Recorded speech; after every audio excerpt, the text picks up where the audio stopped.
Boa tarde, pessoal do nono ano, né? Vamos começar mais uma aula de física, né? Vamos iniciar agora o nosso terceiro bimestre, após as nossas avaliações. Espero que vocês todos tenham conseguido fazer uma boa avaliação, que tirem uma boa nota, tá certo? Espero que estejam também todos bem com saúde, certo? E vamos seguir em frente, tá certo?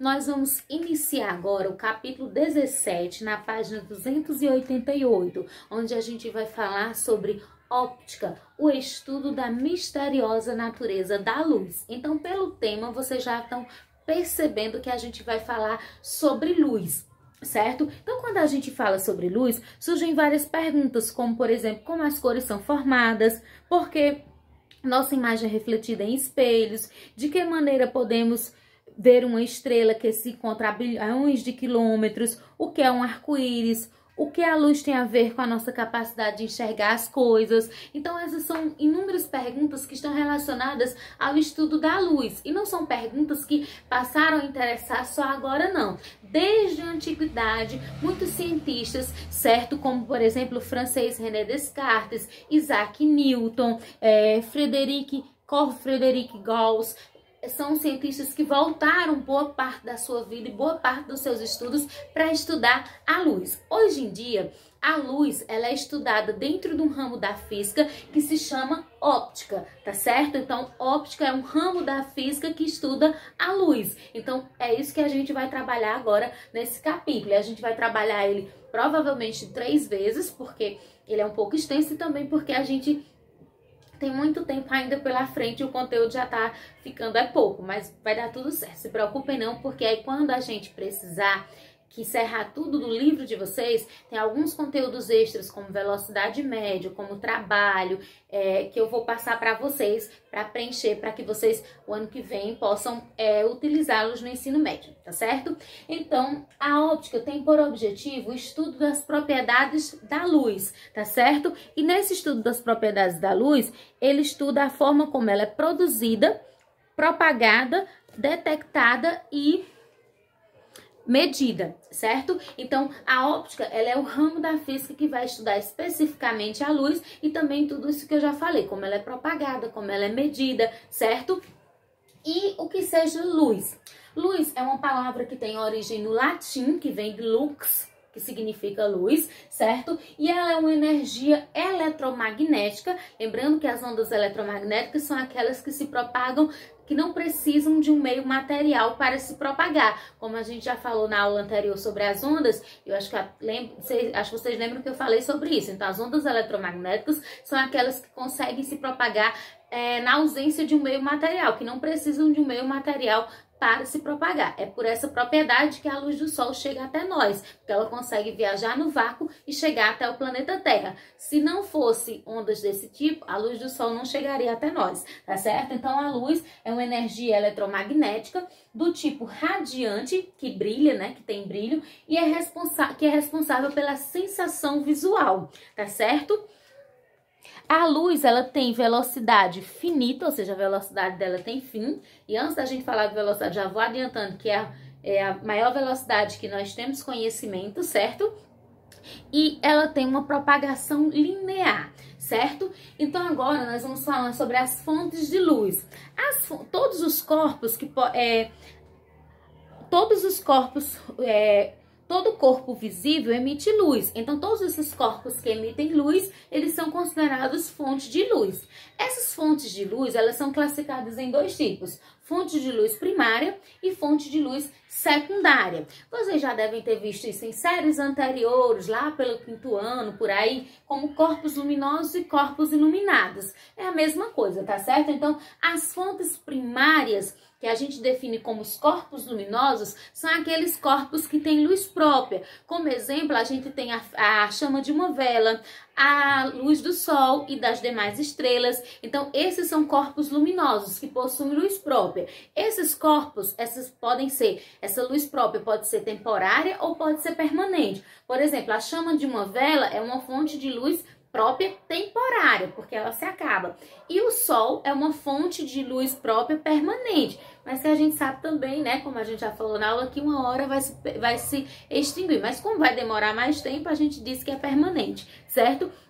Essas fontes de luz primárias também podem ser classificadas em pontuais ou extensa, fonte pontual ou fonte extensa. Uma fonte pontual é quando ela é uma fonte muito pequena, dimensões muito pequenas. E uma fonte extensa é quando ela tem uma grande extensão, como por exemplo o Sol é uma fonte de luz extensa. A gente poderia dizer que a chama da vela é pontual, porque a dimensão em relação ao Sol é pequena, certo? Então, fontes de luz primárias são os corpos luminosos que possuem luz própria. E as fontes de luz secundárias são os corpos iluminados, ou seja, que não possuem luz próprias. Um exemplo que vocês já devem ter ouvido muito na vida de vocês é a Lua.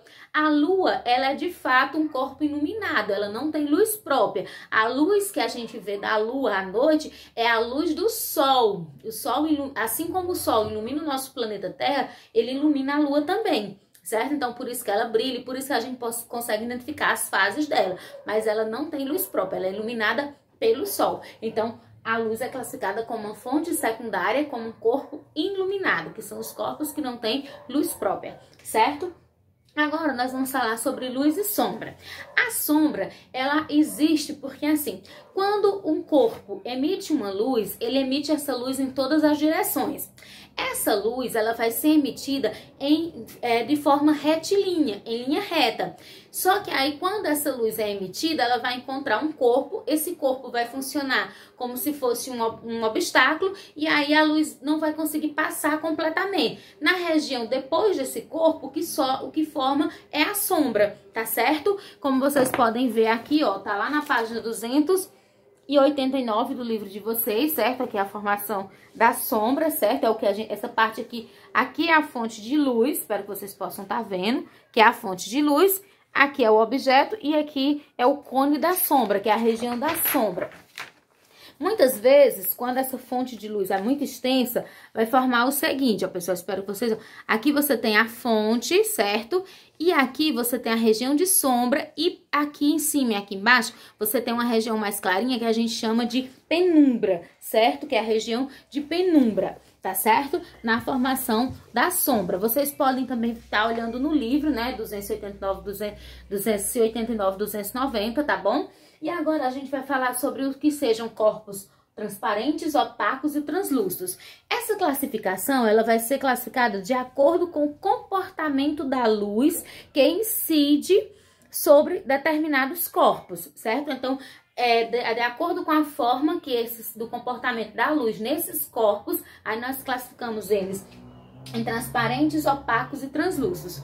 Corpos transparentes são aqueles que permitem que a luz passe completamente por eles, como por exemplo uma janela de vidro, uma poça de água, um aquário, né, que a luz vai passar pelo vidro, vai passar pela água, certo? E os corpos opacos são aqueles que não permitem a passagem da luz, né? Isso totalmente, como por exemplo uma porta, né? Isso, uma pessoa, certo? Uma parede. E os corpos translúcidos são aqueles que permitem que a luz atravesse parcialmente, como por exemplo uma folha de papel, o vidro fosco, sem ser aquele vidro transparente, e também alguns plásticos, tá certo?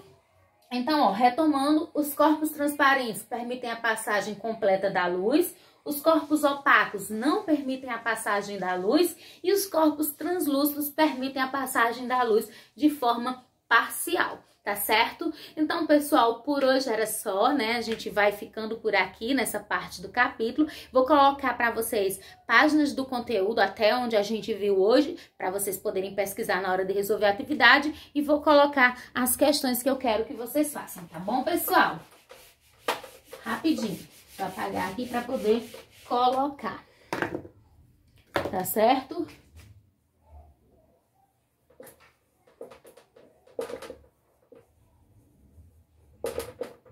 O conteúdo, ele vai estar nas páginas 288 a 290. E a atividade, aí nós vamos ter ali em duas páginas, duas partes. Aqui na página 298, eu quero que vocês façam as questões 1 e 2 somente. ok? 1 e 2 somente. E nas páginas 301,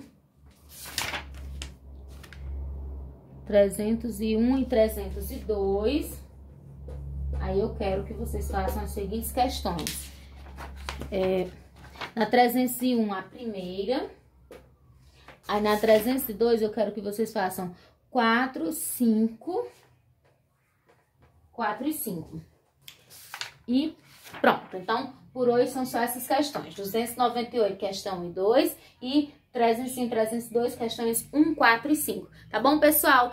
Façam atividade, estou disponível de 1 até as 5 para tirar qualquer dúvida de vocês, tá certo? E mandem atividade no aplicativo ou no meu PV, o importante é que vocês façam. Qualquer dúvida é só chamar. Tchau, um abraço, pessoal!